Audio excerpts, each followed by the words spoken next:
Hi friends, in Planet Earth Dating, it's Thursday, July 6th, 2017. In both the Lynn-Life and the Jamie-Body-Mind, the authorized souls remain only child souls from the deeper, denser dimensions and nature realm's guardians. We have an important inquiry that's been ongoing for several days now here in the Search for Truth community. Given the reality that we live in an era of body snatching, what now in order to live our soul plans?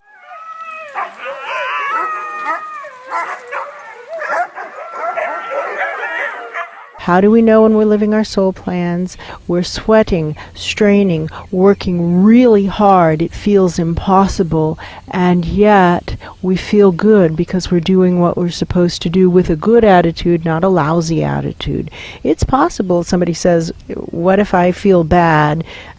It's possible to feel bad because we're choosing thoughts that lead to that outcome. We can be in exactly the right place and being, quote, forced, unquote, which is impossible, choosing grumpily to do the right thing, but choosing a bad attitude, and then we are not experiencing joy, but that's by our own choice. That's true.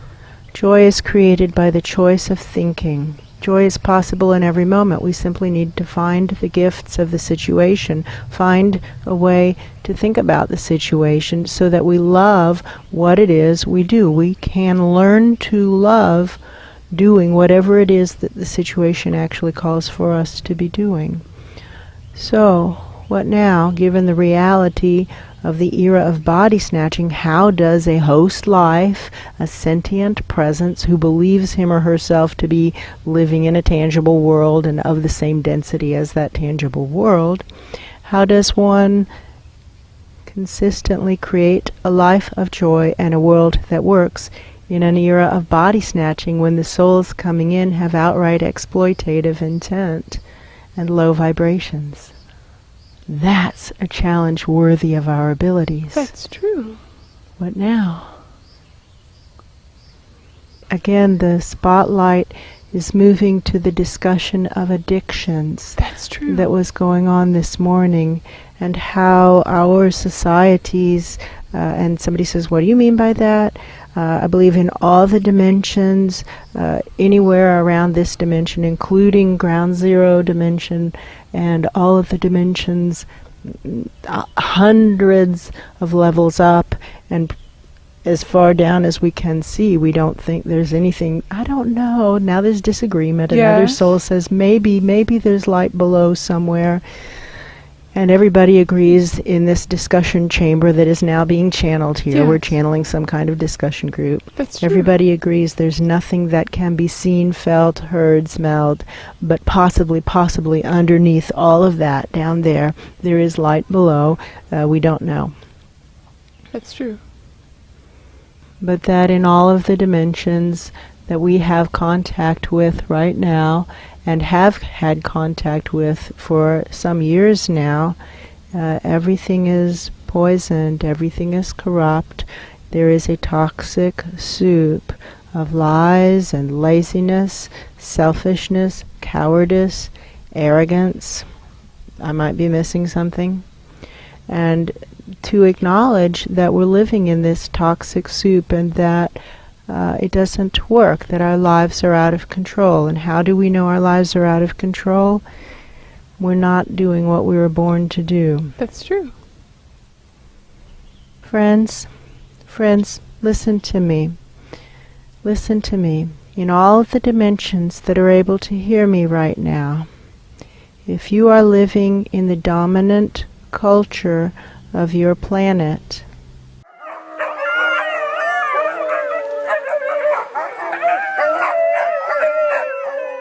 and an example here, they say, what are you talking about? A relevant example would be the United States of America. If you're living in the United States of America and a human, you're in the dominant culture, unfortunately, of this poor suffering planet. That's true. And they've said, and what do I, they're jumping ahead, they're asking me all kinds of questions, and yes. The questions are actually arguments and shouts, but they're worded as questions, and That's divine true. law requires us to answer them, and answering them respectfully is wise. That's true. Because even though they're shouting rudely, they are higher powers. They actually do have power over us, and we don't have to like that for it to be true. And now everything is falling apart upstairs, big crashing. They're fighting full out, and they're saying, but that's impossible. We are talking, those who are channeling, so this is an echo point. This is not coming from this ground zero host life. This is coming through this ground zero host life. Look up, look up, look up, look up.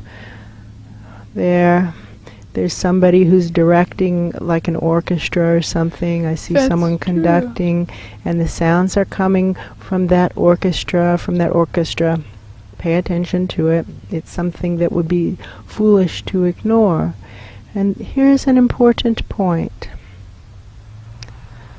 It's all the same everywhere.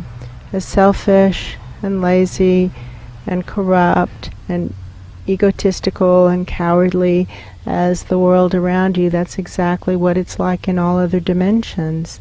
It isn't any different. There isn't a benevolent higher power. There are higher powers, but they are exploitative, lazy, selfish, greedy, low integrity people. And that's the reality of it. And divine law favors them. And that is also the reality of it. And they have the right by divine law to dump their bad karma on the host lives. And they don't have the right by divine law to steal a life, but it's done all the time. Wink, wink, nod, nod, nudge, nudge. They're just doing it all the time. And it's the laws are not being enforced. There are laws against body snatching, divine laws against body snatching, but the laws are not being enforced. That's true. And the bad karma for body snatching a host life is being shoved onto the host lives themselves. And that's the reality of it. So arguing with these people is really a little stupid. That's true. It's like working for a bad boss. Somebody says, give us an analogy. It's like working for a bad boss. Who's ever worked for a boss who's a petty tyrant? It's like this body has. Yeah, this body and has. Many of the souls who are operating here right now are raising their hands and saying, oh yeah. That's true. It's like working for a petty tyrant. That's the reality, and now they're arguing that that can't be true for them. And we don't have to like it for it to still be true, and it's true for all of us. And let's look up and try to look past the petty tyrants.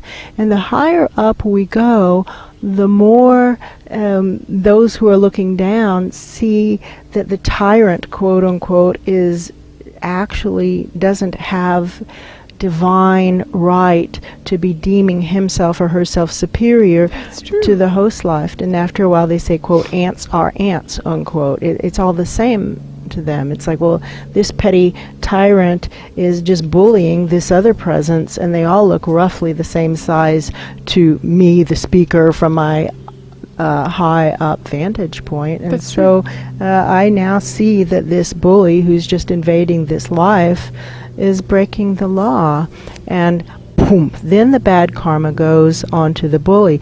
But friends, we, the host lives, have got to be the ones.